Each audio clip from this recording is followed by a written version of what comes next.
9, and I'm Joey. I'm Sam. I'm JANY. I'm JOVIA. And our company is Tesla.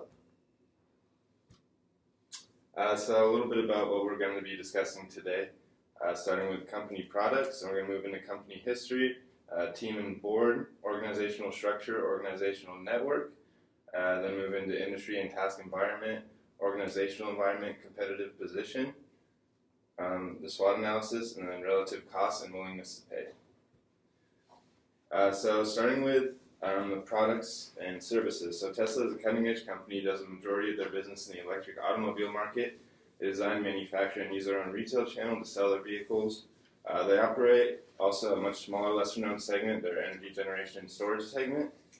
So this segment is concerned with design, manufacture, installation, and sale, or rental of solar panel configuration and units that store energy.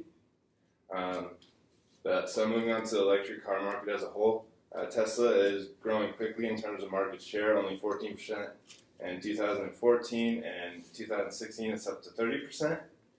Since the first model launched, Tesla has sold over 186,000 electric vehicles to this point, and they have an advantage in that they're positioned as an innovative and exciting company in the minds of consumers. So the potential of Tesla in this market, there's a lot of potential in their energy generation segment. It's a quickly growing segment, and Tesla has the densest battery that there is on the market. Also, in their electric vehicle segment, there's huge potential for future growth there too.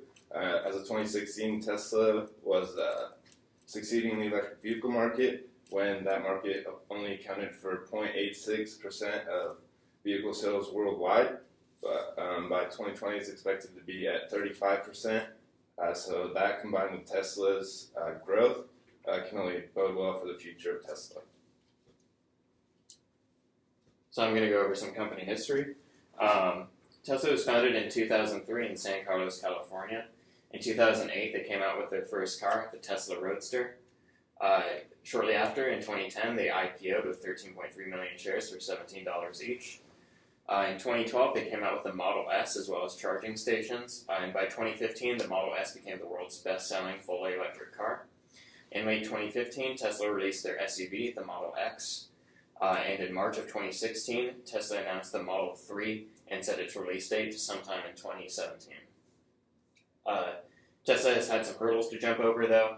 They've had problems with quality control in some of their cars. So to name a few of the issues, they've had problems with unexpected shutdowns. Some people think that their autopilot feature is unsafe still. And they've had problems with parking brake malfunctions, for which they had to recall 53,000 Model S and Model X cars. And they've also struggled to ambitiously reinvent norms.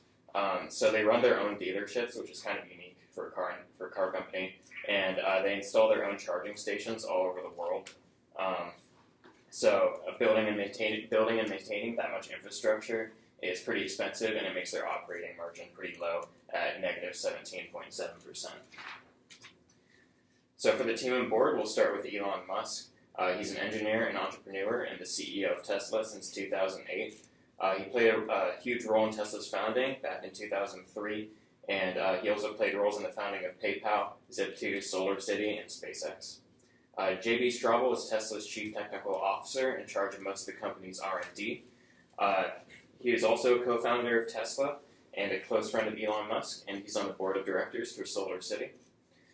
Deepak Ahuja is Tesla's CFO since February of 2017, so pretty recently. He's worked in the auto industry for over 20 years, particularly for Ford. And he used to be Tesla's principal accounting officer, and he has a background in finance, IT, and law.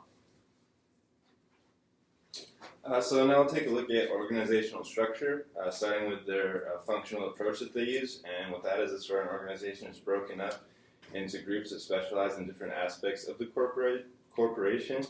This results in a highly functioning organization. And in Tesla, these groups include chairman, CEO, CFO, CTO, vehicle engineering, among several others. Also, Tesla is a globally centralized company, and What this is, it emphasizes the control of the entire organization based on decisions of a central group, and this group is made up of the head of each of Tesla's offices and results in minimum regional divisions. So moving on to the support and trust and performance management. So a lot of emphasis is placed on moving fast, constantly innovating, and thinking like owners at all levels of the organization. And also, Tesla offers low but fair pay to employees as well as great benefits.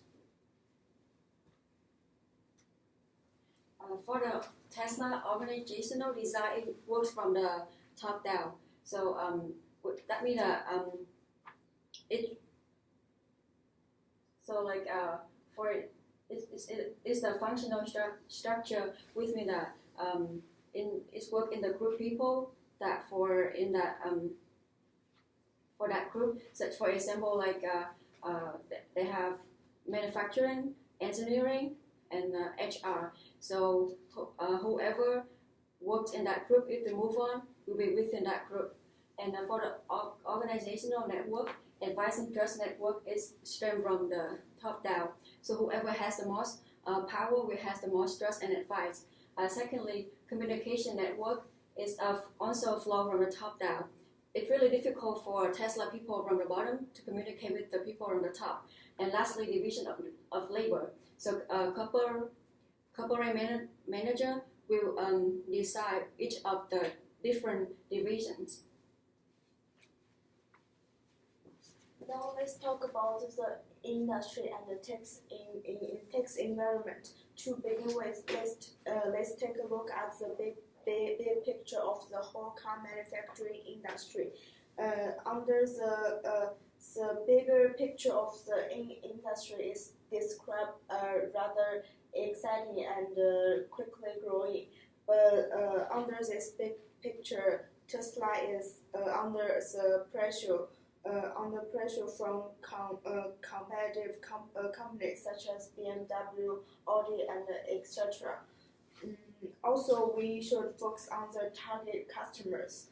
Tesla is targeting those who are environmental conscious, high income, and luxury desert people.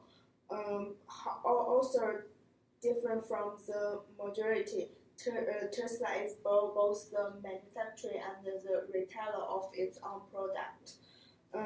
Of course, we should also take a look at the industry environment.